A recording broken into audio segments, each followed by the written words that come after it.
Di channel ini gue bantu kalian bahas cerita yang belum sempat kalian baca, tapi tetap kalian harus baca di situs legalnya ya. Jangan lupa subscribe dan juga nyalain notifikasinya biar kalian gak ketinggalan cerita-cerita berikutnya. Oke. Halo pemirsa, nangis senangis-nangisnya ketika baca 2 chapter ini. Karena bukan hanya kasihan sama Laila, tapi juga amazed banget sama pemilihan kata yang dipilih oleh author berikut dengan editornya. Pemilihan katanya menurut gue cantik dan dalam banget, dan gue pribadi tuh bukan pembaca novel. Jadinya bener-bener cuma baca dari manualnya toh. Tapi gue yakin kalau kata-kata di manualnya aja udah sebagus ini, kemungkinan novelnya mungkin juga bakal lebih cantik lagi. Ntar deh gue baca, karena sekarang gue masih baca beberapa buku yang lainnya.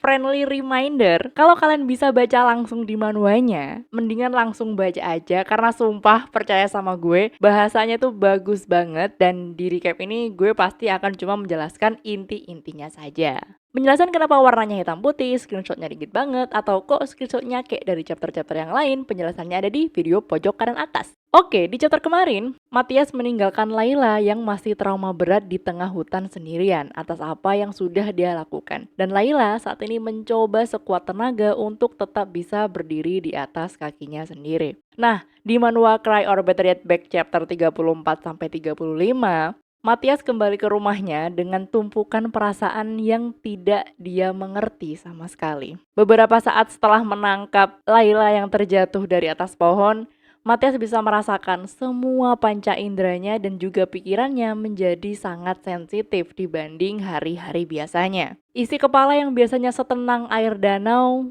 saat itu menjadi sangat mendidih sehingga membuat semua anggota badannya tidak bisa menolak sisi kehewanan dari Matias yang memang lebih baik ditahan saja. Matias sebenarnya bisa saja melanjutkan semua pikiran kotor yang ada di kepalanya untuk terus menjadikan Laila sebagai miliknya. Tapi, di tengah derasnya badai panas di kepala Matias, dia mendengar suara isak tangis dari Laila yang membuatnya sadar dirinya sudah bertindak terlalu jauh. Selama ini, Matias selalu memperhatikan tumbuh kembang dari Laila setiap dia kembali ke Arvis setelah dia menjalankan tugasnya di luar kota. Matias melihat Laila adalah sebuah bunga yang tidak memiliki arti sama sekali. Namun, seiring bertambahnya waktu, bunga yang bukan apa-apa tersebut akhirnya merekah dan anehnya menarik perhatian dari Matias. Matias tahu kalau perasaan membara ini hanyalah perasaan singkat yang tidak akan bertahan lama. Setelah musim panas selesai, Matias pasti bisa melupakan semua hasrat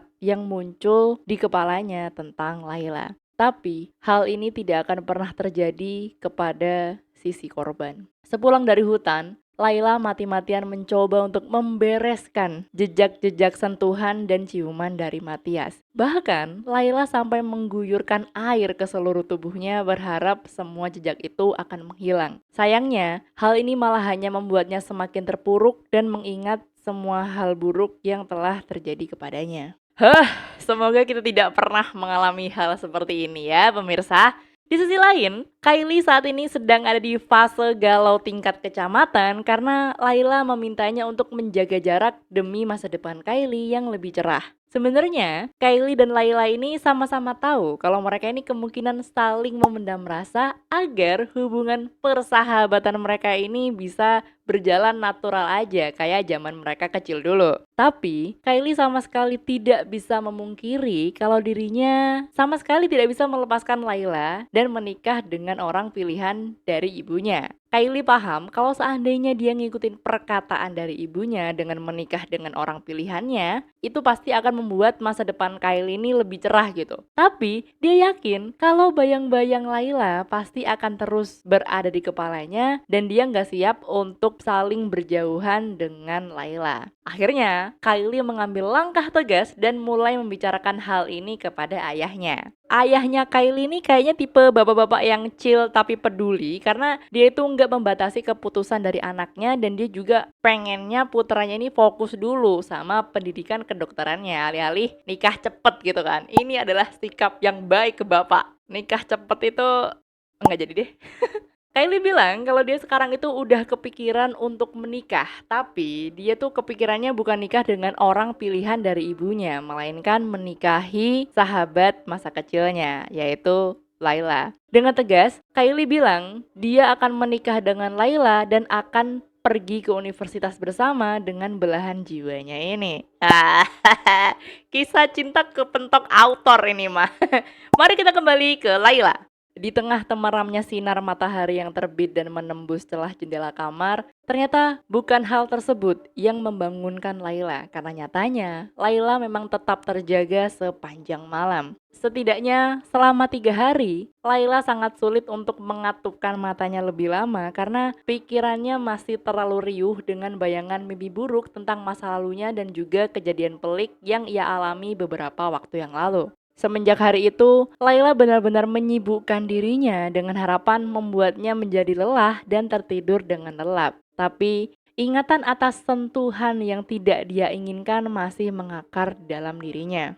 Terjaganya Layla sepanjang malam juga membuat dirinya kembali mengingat masa-masa ketika dirinya ditinggalkan oleh kedua orang tuanya. Layla teringat jika dirinya ditinggalkan oleh sang ibu yang mengatakan dirinya akan segera kembali meskipun agak lama. Dan sang ibu juga berjanji akan kembali sebelum Layla menghabiskan semua permen yang dia berikan. Selepas kepergian dari sang ibu, merebak rumor jika ibunya memang meninggalkan ayahnya yang miskin demi menjadi selingkuhan dari para pejabat dan juga para bangsawan. Mendengar semua kabar buruk tersebut, ayah dari Layla semakin terpuruk dan terjerembab menjadi seorang pengangguran dan seorang pemabuk. Bahkan, sang ayah enggan untuk melihat wajah dari Layla karena dirasa sangat mirip dengan istri yang telah tega meninggalkannya. Tapi, meskipun begitu, Layla tetap mencintai ayahnya karena dialah keluarga yang dia miliki saat ini. Hingga di suatu masa, sang ayah kembali memeluk hangat Layla dan mengatakan dirinya akan kembali untuk merajut hidup mereka yang sempat hancur beberapa waktu yang lalu. Sang ayah mengatakan jika dirinya akan kembali bekerja dan membeli makanan untuk Layla. Bahkan, dia juga akan berjanji mengajak Layla pergi piknik bersama ketika musim panas telah tiba. Sayangnya, janji tersebut hanya tinggallah janji, karena kata-kata tersebut adalah kata-kata terakhir dari sang ayah sebelum dirinya menghembuskan nafas terakhir. Sekarang, Layla benar-benar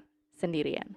Semua kerabat dari Layla kebingungan dan merasa enggan untuk merawat anak yang telah ditinggalkan kedua orang tuanya. Hingga akhirnya Layla memakan permen terakhir yang diberikan oleh ibunya demi bertahan hidup setelah tidak makan berhari-hari. Bersamaan dengan permen terakhir yang hancur karena giginya, hancur pula semua keyakinan akan janji-janji yang pernah ia dengar dari kedua orang tuanya. Sekarang, Layla mencoba untuk fokus ke masa depan karena hari ini dia akan menyambut kedatangan dari pamannya setelah kepergiannya selama 3 hari keluar kota. Layla yang sudah berjanji untuk memastikan semuanya baik-baik saja kepada pamannya harus mewujudkan janjinya tersebut kepada pamannya. Tapi di satu sisi, Layla ngerasa khawatir banget karena akhir-akhir ini dia sering membaca tentang kecelakaan kereta yang memakan banyak korban jiwa. Layla mulai berpikir, apa yang akan terjadi jika hal buruk ini terjadi kepada pamannya. Layla memang memiliki kebiasaan untuk memikirkan segala kemungkinan buruk dengan harapan bisa menjadi lebih siap ke depannya untuk menahan semua rasa pedih dan sakit yang sudah sering dia hadapi sebelumnya. Tapi, ketika pikiran buruk ini menyangkut harkat dan martabat pamannya, Layla sepertinya masih belum siap untuk berpisah selamanya dengan keluarga satu-satunya yang ia miliki saat ini. Sambil berlari menuju stasiun, Layla merasa belum siap untuk kembali hidup sendirian lagi tanpa pamannya. Hingga akhirnya, mata hijaunya menangkap sesosok pria yang sangat ia kenali. Paman Bill menyapa Layla dengan suara yang sangat hangat dan Layla buru-buru menghapus air matanya seraya berlari ke arah sang paman. Semua pemandangan mengharukan ini disaksikan oleh Matias yang kebetulan melewati hutan dengan menggunakan mobilnya. Matias bisa melihat senyuman Layla yang sangat hangat. Sebuah senyuman yang sangat ingin dia lihat hanya untuk dirinya. Sayangnya, Matia sadar jika senyuman itu tidak akan pernah diberikan Laila kepadanya. Dan berakhirlah recap chapter kali ini. Gue minta maaf banget kalau seandainya kalian ngerasa nggak nyaman dengan pemilihan bahasa dan cara penyampaian gue yang mungkin terlalu serius kali ya dan agak nggak cocok kayaknya. Tapi gue bingung juga harus membawakannya kayak mana gitu loh, karena chapter ini tuh serius banget. Jadi kalau dibuat bercanda itu agak nggak sopan gitu. Oh ya, gue juga akan membahas Manhwa Serena karena sebentar lagi tuh dia juga akan comeback di tanggal 23 atau tanggal 25 Januari gitu kalau gue nggak salah. Pokoknya ditunggu aja. Kalau kamu suka sama recap manhwa ini dan aku harap kamu memang suka, kamu bisa klik tombol like-nya. Dan ada kalau kamu gak suka, kamu juga bisa bikin recap keberapa nih gue nangis lagi. Udah gitu aja, bye.